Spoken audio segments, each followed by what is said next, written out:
Wednesday night, October 5th, 2005, 11:49 p.m. The Madison County Sheriff's Office received a call for assistance at 587 Northeast Champion Loop, Lee, Florida. When the call first came in, I just thought it was going to be a regular verbal domestic that we get on a routine basis. That particular night, it was pretty clear out. It wasn't real cold. It was your typical October day. When I drove there, of course, it was nighttime because of the time of the call came in. There's absolutely no traffic on I-10 or all the way up Highway 255 going to the call, so that wasn't a problem. Going down the dirt road, it was just like any other dirt road you drive down at night. It was quiet and peaceful until I got to the scene. Communications, John. Hey, John, this is Meeks in Swanee County. Yes. Transfer to 911 caller. Ma'am, are you still there? Yes, I am. Madison County's on the line. Speak with them. Madison County 911. I need a police at my house right this minute. Yes, ma'am. What's the emergency? A domestic dispute. My mother's starting to and they both... The caller was reporting a verbal domestic situation which was occurring between a boyfriend and girlfriend.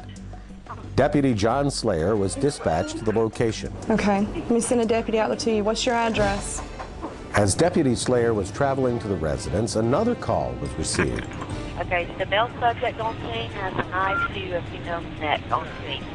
In the kitchen. They're in the kitchen. There was a lot of things going through my mind on the way to the call. One of them was whether I should wait for backup or not. In our training, we routinely wait for backup because you never know how these situations can work out. As I approached the call and spoke with the witness, I realized that it wasn't time to wait for backup. I mean, somebody's life was in danger, so I needed to do something right then.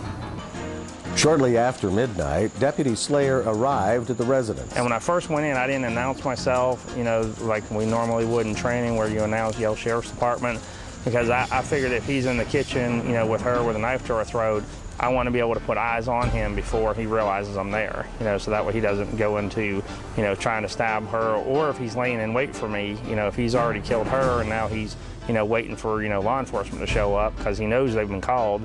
I entered, silently so nobody would hear me.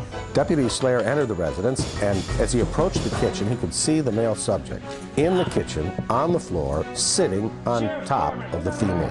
He hadn't seen me at that point yet, and there was a little stool or a little chair in the way, so I couldn't see his hands real well. And when I grabbed that chair and pulled it out of the way, it made enough noise to where at that point I announced Sheriff's Department.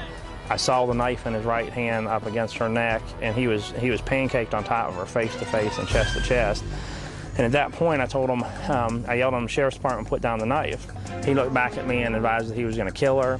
I again yelled, Sheriff's Department, put down the knife. He then again looked back at me and told me if I didn't shoot, she dies. I said, man, don't make me shoot you. And he looked back again and said, if you don't shoot, she dies. And then all of a sudden, he went into a loud yell, kind of like a battle cry you hear in movies, and at the same time pushed off her with his left hand and drew back the knife with his right hand like this, at which time I engaged the subject. I shot him multiple times in his underneath his right arm, and he didn't respond like I thought he would. The subject was still on top of her, and he still had the knife in a stabbing motion like this, at which time when I pulled her towards me, it shifted both their bodies in my direction, which put myself and him face to face.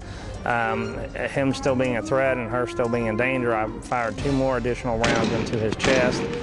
He fell off of her backwards as I pulled her out from underneath of him. I pulled her to the dining room, checked her for injuries, and at that time, backup arrived on the scene.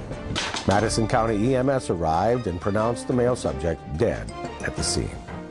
There is no doubt that Deputy Sleigher's actions saved the life of the female victim. Although this incident takes time to explain in detail, in real time, less than 20 seconds elapsed.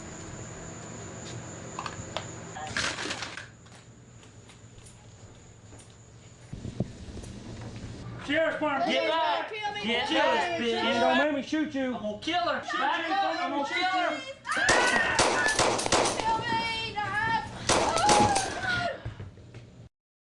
I basically reacted to the events as they unfolded. There was no time to think about anything. Afterwards, I did think about, I put myself in close proximity of that knife. But at the time, I really wasn't all that concerned for my safety because I reacted. I mean, you don't really have time to think about it. I mean, you got to revert back to the way you trained and just knowing that you have to do what you have to do. For quick thinking, bravery, and well-trained responsive action, Deputy John Sleigher of the Madison County Sheriff's Office has been selected as the Florida Sheriff's Association's Deputy of the Year.